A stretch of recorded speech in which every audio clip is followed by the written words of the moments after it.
নতুন দায়িত্বপ্রাপ্ত দক্ষিণ জেলা শাসক স্মিতা মল এমএসকে ফুলের তোড়া দিয়ে স্বাগত জানায়। তার কর্মময় জীবনের শুভকামনা করে শুভেচ্ছা জানালো বিলোনিয়া কর্মরত সাংবাদিকরা। দুদিন হলো দক্ষিণ জেলা শাসক হিসেবে স্মিতা মল এমএস কর্মস্থলে যোগ দেন। তিনি আর আগেও বিলোনিয়া মহকুমা শাসক হিসেবে সুনামের সাথে কাজ করে গেছেন। এখন তিনি জেলা শাসক সাহেবা। তিনি দক্ষিণ জেলা শাসক সাহেবা হিসেবে দায়িত্ব পেয়ে কর্মস্থলে যোগ দেওয়ার পর আজ সৌজন্যমূলক সাক্ষাৎ করেন বিলোনিয়া কর্মরত সাংবাদিকরা।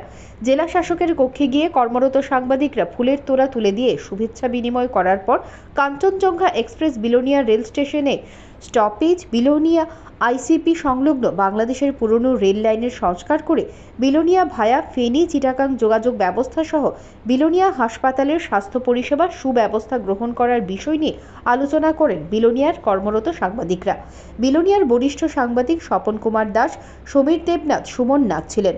এছাড়া সাংবাদিকদের মধ্যে ছিলেন Pratap Debbarma, Haradhan Pal, Suman Duttagupta, Pratap Das, Rupak Deb. Bureau report, digital Tripura.